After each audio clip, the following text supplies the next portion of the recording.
This May 15th meeting of the Littleton Building Board of Appeals to order. I will now take roll. Board Member Eby. Here. Board Member Houchin.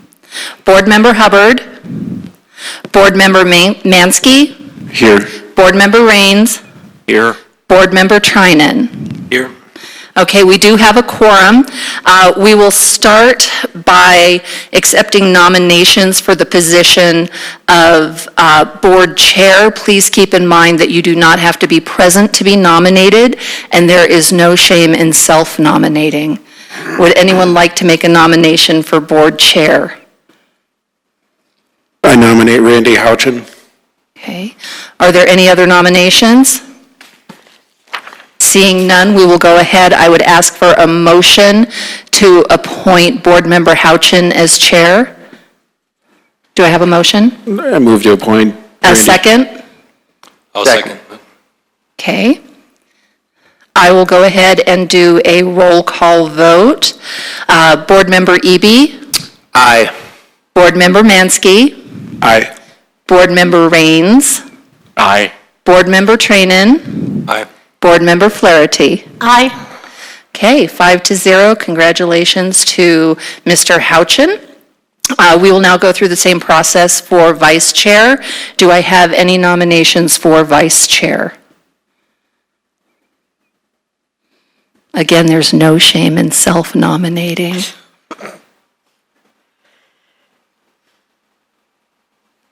Am I going to have to voluntold somebody?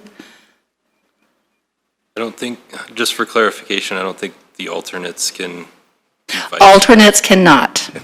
It would have to be a regular board member. Alternates can vote.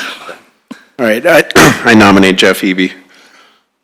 Are there any other nominations?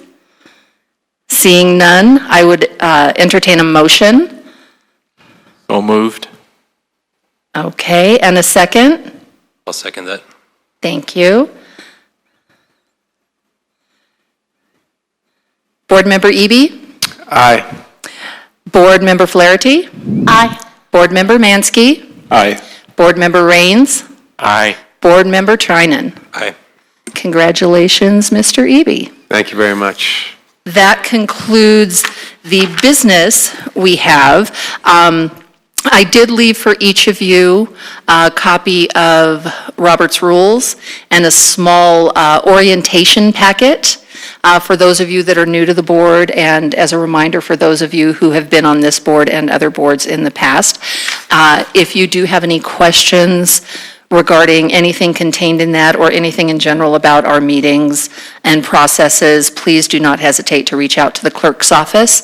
The clerk's office has taken over all of our quasi-judicial boards, so you will either see myself or City Clerk Wendy Hefner running all the quasi-judicial boards moving forward. Does anyone have any questions at this time?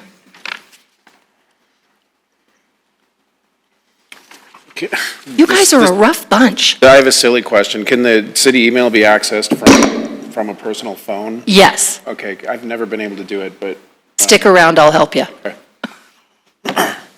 And anytime you have questions like that, if you're having issues with your city email, anything, whether it's an access issue from another device, I can always attempt to help you through that if it's something easy. If not, I'll put you in touch with one of our IT specialists who would be more than happy to do that. Speaking of city email, that is how we will notify you of any meetings, trainings, anything like that. We will not use your personal emails that were provided at the time that you applied. If it's city business, it will be done through city emails. So I would encourage you, even though this board does not meet on a regular basis, I would encourage you to check that email from time to time. We are going to try and get away from phone calls to board members to verify that we have a quorum. So it would be the responsibility of the board members to notify us in the clerk's office, either myself or Wendy, that you are not going to be available to attend a meeting. And we'll work slowly into that because I know that that's going to be a change. But We're trying to get a consistent process with all of our boards, and that's how we've done it with most of them in the past, is we just expect that they will be checking emails on a regular basis. We may be sending things to you that really don't have anything to do with a meeting or training, but they may be, it might be information that's specific to our boards and commissions, and so it would be important for you to know. Okay, and then I do want you, hopefully you've all received an invitation by now. If not, let me know, to our boards and commissions dinner, which is on June 13th. At the museum, I believe. And it's always a fun time. They provide dinner and kind of do some recognition and some fun things for the boards to thank you for volunteering your time to serve with us. Okay, do we have any other questions? I have a quick update check-in question of our chief building official, if appropriate.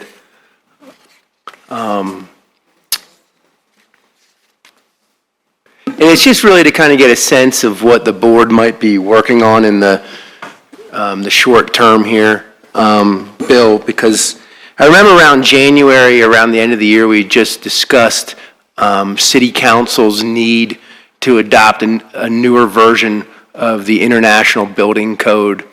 And we kind of had talked about how this board would just sort of engage your staff in a little bit of a discussion.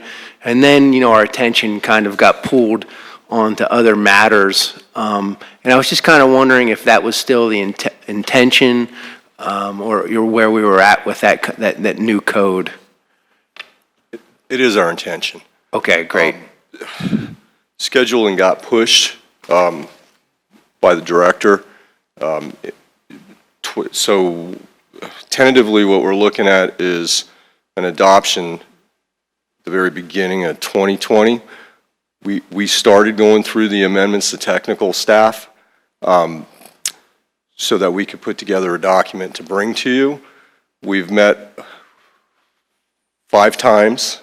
We meet once a week on Tuesdays at 1:30. And you guys are more than welcome to come into the office if you'd like to sit in on that.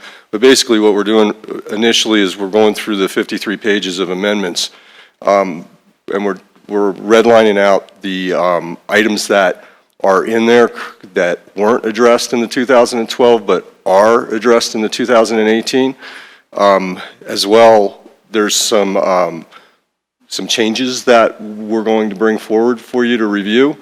The intent was to get through the 53 pages, have the red line copies available for you guys so that when we get to that point, which is probably going to be around July, that we can sit down, you guys can follow along, we can have a discussion over any individual piece or the entire document.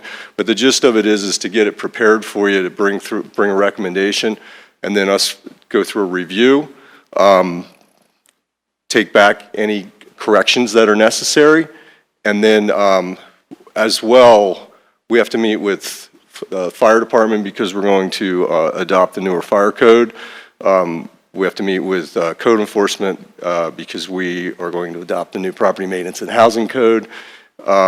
We have to meet with the planning and zoning people so that our use groups and things mesh, because they don't currently, with the way that our ordinance is structured for zoning and building, there's just not really a good match.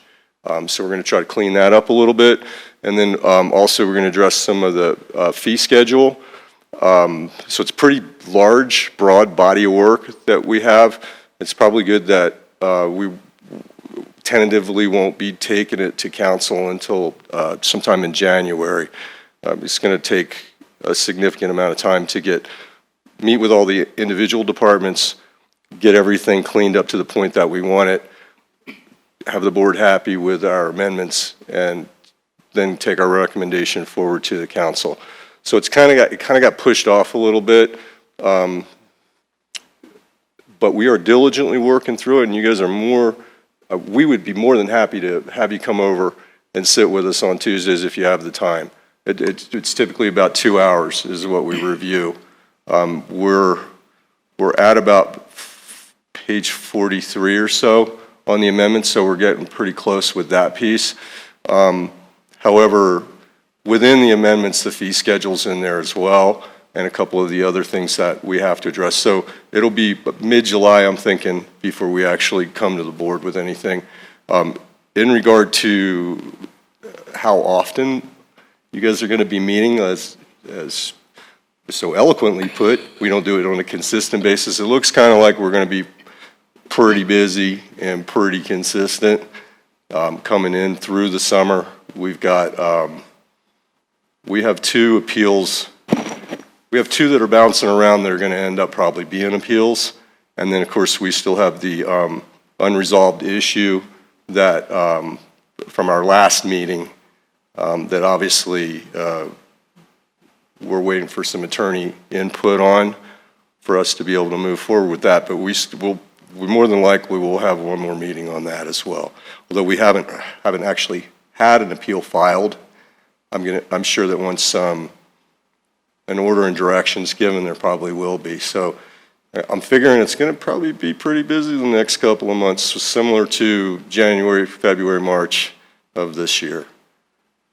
Great, thank you. We kind of appreciate some insight on what's ahead, and thanks to you and your staff for all that hard work. We look forward to seeing the final product and your recommendations. Yes, sir. And so it wasn't a